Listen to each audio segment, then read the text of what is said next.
ये तो हम सभी को पता है कि $1 की वैल्यू हमारे देश में आज के समय 74 रुपये है। जैसे हमारे भारत में $1 की कीमत होती है, ठीक उसी तरह बाहर के देश यानी यूएस में $1 की कीमत उतनी ही होती है। लेकिन फ़र्क बस इतना होता है कि हम भारत में $1 देकर कुछ भी नहीं खरीद सकते, उसकी वैल्यू कुछ भी नहीं है। लेकिन $1 की कीमत यूएस में बहुत ज़्यादा है। लोग उतने पैसे में अपने लिए खाने पीने की चीज़ें खरीद सकते हैं। ऐसे में हमारे देश का हर एक नागरिक चाहेगा कि $1 की कीमत $1 के जितनी हो जाए। मगर अगर सच में ऐसा हो गया तो क्या होगा? Hello friend, welcome back to our channel knowledge साथी। फ्रेंड्स, आज हम बात करेंगे कि क्या होगा अगर $1 का प्राइस $1 के बराबर हो जाए। मान लेते हैं कि कभी ऐसा चमत्कार हुआ कि $1 की कीमत $1 के जितनी हो गई तो क्या होगा? अगर ऐसा हुआ तो हमारा देश अमीर हो जाएगा, गरीबी मिट जाएगी, कोई भी इंसान कभी भूखा नहीं सोएगा और किसी के पास भी पैसे की कमी नहीं होगी। ये सुनने में कितना अच्छा लगता है। जैसे हर सिक्के के दो पहलू होते हैं, वैसे ही इस सवाल का जवाब के भी दो पहलू हैं। अगर $1 की कीमत $1 जितनी हो जाए तो हमें इससे फायदा भी होगा और नुकसान भी। तो सबसे पहले हम फायदा क्या होगा ये जान लेते हैं। सबसे पहला जो फायदा होगा हम सबको वो ये कि इंडिया में सारा सामान हमें अभी के मुकाबले सस्ते दामों में मिलने लगेगा, क्योंकि हमारे देश में ज़्यादा प्रतिशत सामान जो हम अपने रोज़मर्रा की ज़िंदगी में यूज़ करते हैं वो बाहर देशों से आते हैं। और $1 की कीमत $1 जितना हो गई तो हम जो भी सामान बाहर देशों से खरीदते हैं उसके लिए भारत सरकार को कम दाम देने पड़ेंगे।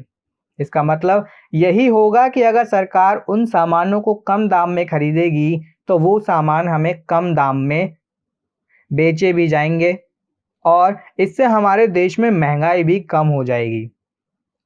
ब्रांडेड चीज़ें भी हम सस्ते दामों में खरीद पाएंगे, जैसे कि आईफोन, जो हमारे देश में सबसे ज़्यादा दामों में बिकने वाली चीज़ों में से एक है। वो सिर्फ हमें $1000 में मिलने लगेगा, क्योंकि यूएस में इसका दाम $1000 के करीब है। और अगर ₹1 $1 के बराबर हो जाए तो आईफोन की कीमत सिर्फ $1000 रह जाएगी। जैसा कि मैंने पहले ही कहा कि भारत में बहुत सी चीज़ें बाहर देशों से खरीदी जाती हैं और उनमें से एक पेट्रोल भी है। तो अगर $1 $1 के बराबर हो जाता है तो इम्पोर्ट बहुत सस्ता हो जाएगा और पेट्रोल भी हमें सस्ते दामों में मिलने लगेगा। पेट्रोल सस्ता होने की वजह से ट्रांसपोर्टेशन का खर्च भी कम हो जाएगा।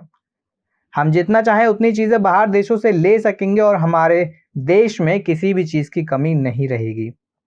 मगर रुकिए, ये तो सिर्फ मैंने फ़ायदे के बारे में बात की है। अगर हम नुकसान के बारे में जानें तो यहाँ पर बहुत कुछ है। तो आइए कुछ नुकसान को भी देख लेते हैं कि अगर $1 $1 के बराबर होता है तो हमें क्या नुकसान होंगे। जिस तरह हम कुछ चीज़ें बाहर देशों से खरीदते हैं, उसी तरह हमारे देश से भी कुछ चीज़ें बाहर के देशों को बेची जाती हैं। अगर $1 एक $1 के बराबर हो जाता है तो वही चीज़ें जो हम बाहर देशों को बेचते हैं वो उनके लिए महंगी साबित होंगी। तो कोई भी बाहर का देश हमारे देश से सामान ज़्यादा पैसे देकर क्यों खरीदेगा? वो वही चीज़ें दूसरे देशों से लेना चाहेगा जहां वो चीज़ें हमारे देश से कम दामों में मिल रही हों। इस कारण से हमारे देश में एक्सपोर्टिंग होना बंद हो जाएगी या कम हो जाएगी। ऐसी स्थिति में बहुत लोग सोचते हैं कि हमें दूसरे देशों के सामान खरीदने की क्या ज़रूरत है, हम स्वदेशी चीज़ों का इस्तेमाल करेंगे जो हमारे देश में ही बनती हैं। ऐसा करने से भी हमें कोई फ़ायदा नहीं होगा, क्योंकि हम बाहर के देशों से सामान नहीं खरीदेंगे तो बाहर के देश भी हमसे सामान नहीं खरीदेंगे, जिसके चलते हमारे देश की उन्नति कभी नहीं होगी। हम जहां हैं वहीं रह जाएंगे। हमारे देश में फॉरेन इन्वेस्टमेंट होना बंद हो जाएगा। फॉरेन कंट्री हमारे देश में इन्वेस्टमेंट करते हैं, उसका भी एक मुख्य कारण है कि यहाँ उन्हें लेबर कॉस्ट ज़्यादा नहीं देना पड़ता और कम पैसों में उन्हें काम करने वाले एम्प्लॉयज़ मिलते हैं। लेकिन अगर एक इंडियन रुपीज़ एक $1 के बराबर हो जाता है तो फॉरेन कंट्रीज़ हमारे देश में इन्वेस्ट करना बंद कर देंगे, क्योंकि लेबर कॉस्ट ज़्यादा हो जाएगा और वो दूसरे देशों में इन्वेस्ट करने का फैसला लेना बेहतर समझेंगे। फॉरेन इन्वेस्टमेंट ज़्यादातर हमारे देश के आईटी और सर्विस सेक्टर में की जाती है और हमारे देश की 60% जीडीपी का योगदान इन्हीं सेक्टर से होता है।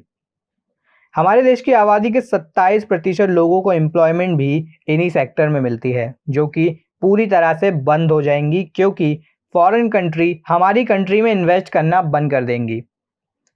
जैसे कि मान लीजिए एक अच्छे भारतीय इंजीनियर को काम करने की सैलरी एक महीने में 75,000 रुपये मिलती है और उसी के जितना होनहार इंजीनियर लड़के को फॉरेन कंट्री में वही काम करने के लिए 4,000 यूएस डॉलर महीने मिलते हैं। अब मान लीजिए एक यूएस डॉलर ₹1 के बराबर हो जाता है तो उस भारतीय इंजीनियर को एक महीने की तनख्वाह $75,000 हो जाएगी। तो कोई भी फॉरेन कंट्री हमारे देश के इंजीनियर को उतने पैसे क्यों देगी, जबकि वो सिर्फ $3,000 देकर अपनी ही कंट्री के इंजीनियर को कंपनी में हायर कर सकती है। हमारे देश में लोग घर के कामों के लिए बाई रखने के बजाय मशीनें रखेंगे, क्योंकि हम काम करने के जितने पैसे एक बाई को देते हैं, जैसे कि मान लीजिए 4,000 रुपये, जो उस वक्त ये रकम $4,000 के समान हो जाएगी। तो उससे कम दाम में हम मशीन खरीद सकते हैं जो सिर्फ $1,200 में ही हमें मिल जाएगी। इन सभी कारणों से लोगों को जॉब मिलना बंद हो जाएगा और हमारे देश में बेरोजगारी बहुत ज़्यादा बढ़ जाएगी या बढ़ सकती है। अगर डॉलर की वैल्यू ज़्यादा हो जाएगी तब टूरिस्ट भी यहाँ आना कम कर देंगे, क्योंकि जहाँ पहले उन्हें इंडिया सस्ता लगता था, लेकिन अब यही इंडिया उन्हें कॉस्टली लगने लगेगा, क्योंकि फॉरेन कंपनीज अपने सेटअप को यहाँ से बाहर ले जाएंगी, वो अपने इन्वेस्टमेंट भी वापस लेने लगेंगी, जिससे हमारे सरकार के टैक्स पर बुरा असर पड़ने लगेगा। ऐसा इसलिए क्योंकि अगर कोई प्रोडक्शन नहीं होगा तब टैक्स भी नहीं आएगा, जिससे गवर्नमेंट के पास भी पैसा नहीं आएगा। सर्विस सेक्टर हमारे जीडीपी में करीब 60% का योगदान करता है और 27% तक एम्प्लॉयमेंट देता है भारत में। ऐसे में अगर $1 समान हो जाए ₹1 के, तब जो इन्वेस्टमेंट आईटी सेक्टर और सर्विस सेक्टर में होगा वो एकदम बंद हो जाएगा। अब जबकि एक यूएस डॉलर ₹1 के बराबर है, तब क्यों एक कंपनी किसी एम्प्लॉय को 75,000 यूएस डॉलर देगी, जबकि वो एक एम्प्लॉय को 3,000 यूएस डॉलर यानी 3,000 रुपये पे करके हायर कर सकती है। ऐसे में लोग बस अपना जॉब लूज करेंगे और अनएम्प्लॉयमेंट बढ़ेगा। जब पैसे हमारे देश में आएंगे ही नहीं, तब इससे हमारे देश में इकोनॉमिक शटडाउन दिखाई पड़ेगी। जॉब की आउटसोर्सिंग भारत में पूरी तरह बंद हो जाएगी। कंपनीज जो कि अभी इंडिया में हैं वो फिर भारत से बाहर जाने लगेंगी, क्योंकि ये उनके लिए प्रॉफिटेबल नहीं होंगे। ऐसे ही एक सिचुएशन हुआ था इंडिया में सन 2007-8 में, जब डॉलर करीब रुपए के 40 के आसपास था, लेकिन तब इंपोर्ट पर बहुत ही बुरा असर पड़ा था। बीपी और आईटी सेक्टर को उस समय बहुत ज़्यादा नुकसान हुआ था। रुपए और डॉलर में बहुत ज़्यादा अंतर है, जिसको भरने में भारत को समय लगेगा। तो दोस्तों, ये हमारा एक छोटा सा वीडियो था कि क्या होगा अगर ₹1 एक यूएस डॉलर के बराबर हो जाए। वीडियो आपको पसंद आया हो तो लाइक और शेयर करें, चैनल को सब्सक्राइब करें और ऐसे ही और भी वीडियोस पाने के लिए जुड़े रहिए हमारे चैनल नॉलेज साथी के साथ। धन्यवाद।